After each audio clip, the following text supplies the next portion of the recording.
Have you been in any psychotherapy along the road? No. No. I know it's because in many ways the things that you talk about in your book certainly are in alignment with a lot of different schools of psychotherapy and so on. And I know that in the Black community, psychotherapy is generally suspect as being a white thing.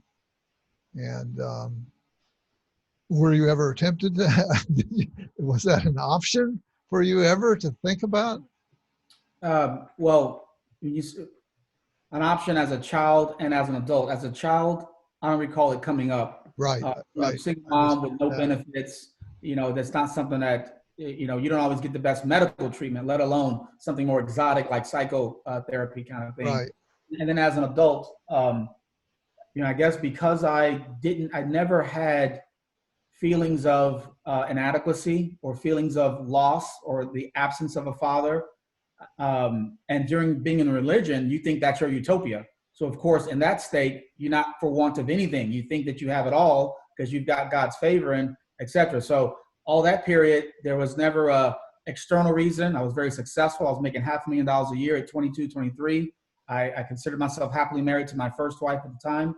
I was very healthy otherwise. And then, when I realized that this was not a fit for me, and I felt even more connected and more balanced and more at peace within with everything that I was deciding to do. And I realized how everything in all of our lives is serving us.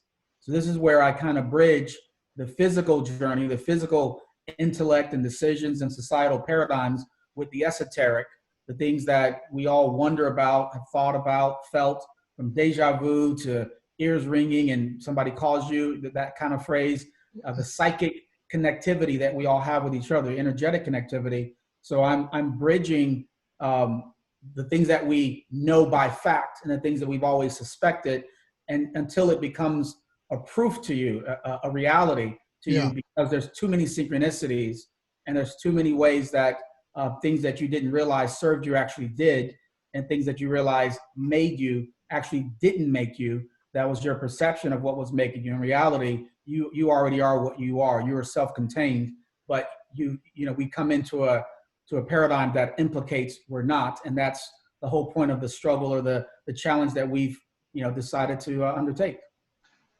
You made a jump there to 22, 23, making $500,000. So how do we get there? To take us through what are the stepping stones to that place?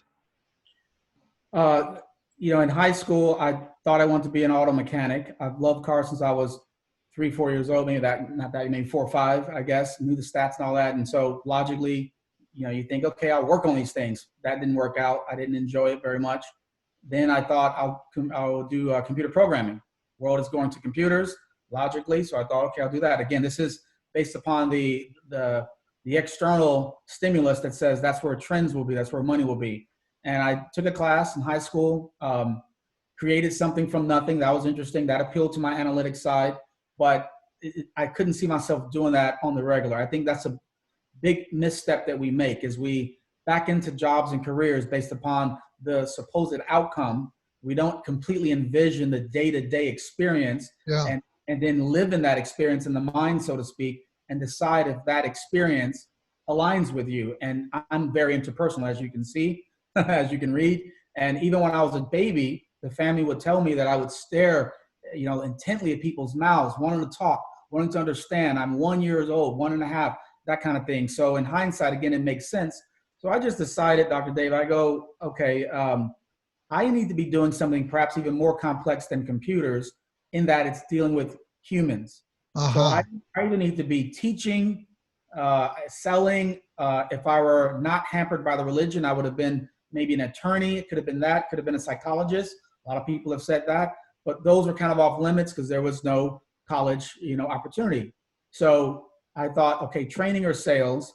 And I picked sales with technology. I said, why not merge the programming aspect with selling? And I realized that everything is sales. Every CEO is selling. You're bridging disparate ideals or, different agendas, perspectives, whether it's employees, board members, stockholders, that kind of thing, and you're trying to bring a coalescence, if you will, toward a common cause.